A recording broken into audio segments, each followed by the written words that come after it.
Hello, in this video we're gonna perform the first setup of Xiaomi 14T and 14T Pro. I'm gonna show you what you can do in the first configuration and what you should do.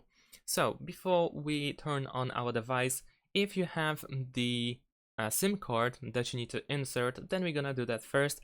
So you can take out the pin ejector from the box of your device. In my case, I have mine over here. It looks pretty similar.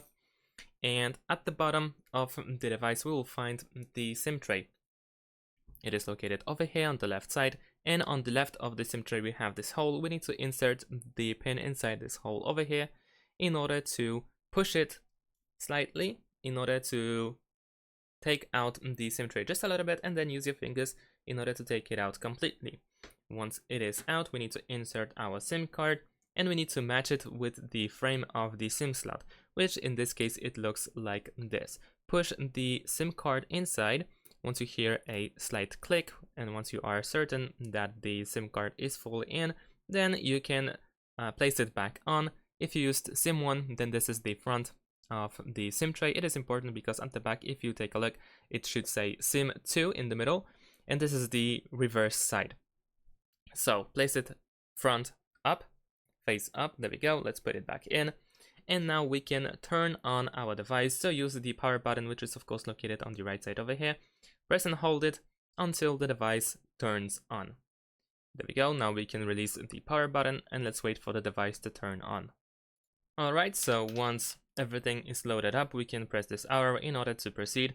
And now we need to choose our language. So in my case, I'm gonna of course choose English from the United States. If needed, we can immediately increase our font size. So if you tap over here on this increase text size, then you will make the text bigger if needed. If not, then you can tap once again in order to return to the default size. Then press this arrow at the bottom over here in order to choose your region. So if you want to, you can also search something specific. Let's say we're gonna type United States. There we go. And after that, once we select United States, we can move on. Of course, select the region appropriate to yours. And then over here we have the information about the Wi-Fi. Of course, if you aren't connected immediately to Wi-Fi, then you will use mobile data most likely. And so if you don't want that, then you will need to use Wi-Fi. So let's press next. First we have the terms and conditions. So once we read them, if you want to read them as well, we have the user agreement and privacy policy. We can tap I've read and agree to the user agreement and privacy policy. Then we can proceed. And now if you have an older device, then you can pretty much transfer everything immediately. So you can proceed by choosing what kind of device you had. If you had Android device, then of course you want to choose Android device. Otherwise, if you had iPhone or an iPad, then of course you want to choose the other option. At the same time, if you don't want to, you don't have to do that now, and we can press skip. After that, we can connect to network. So this is the Wi-Fi list. So if you have your Wi-Fi, then of course you can connect to your Wi-Fi right now. If not, then you can press skip. I'm gonna select my Wi-Fi and I'm gonna connect right now immediately. And once you are connected, you want to once again press the arrow to move forward. Now we need to wait a couple of seconds in order to device to load some information to check something. So let's wait. And then you can sign into your Google account. If you have already created your Google account, if you have one, then you can just enter your email or phone number. And then if you press next, you will need to enter the password. If you have forgotten your password, then of course, or your email, then you have these options. So first we have forgot email. You can tap over here in order to find out about your email if you used, for instance, the phone number.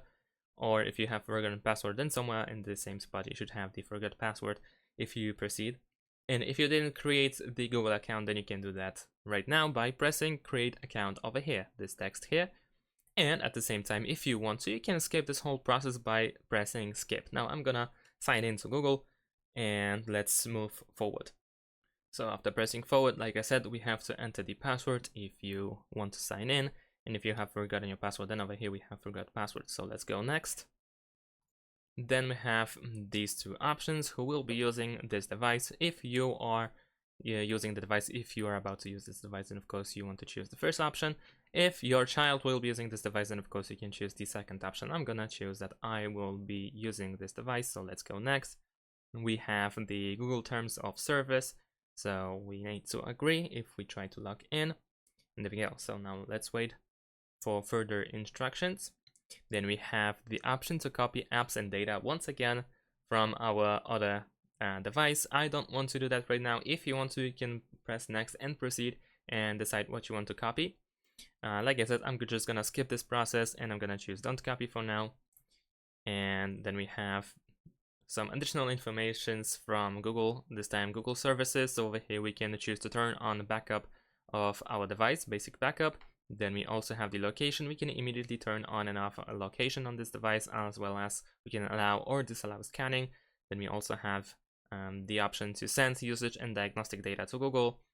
And if you agree to everything, then of course you can leave it as it is. Otherwise you can choose by tapping on the slider to turn something on or off.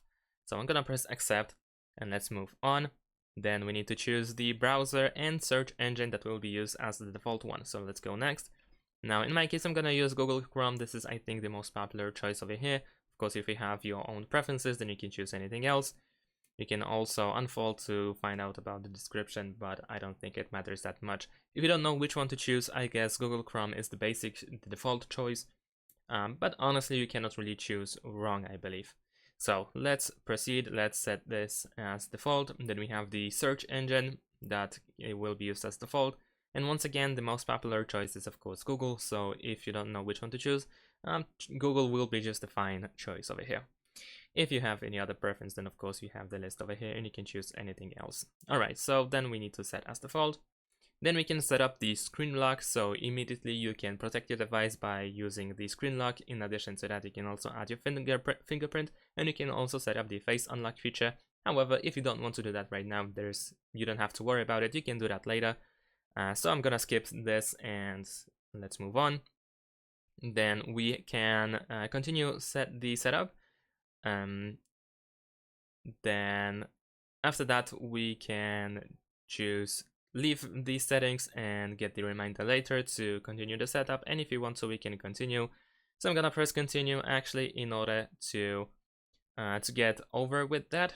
We have Google Pay, so if you wish to use your device for payments in order to pay without your card but with your device, and of course you can add your card over here. If not, then you can skip that.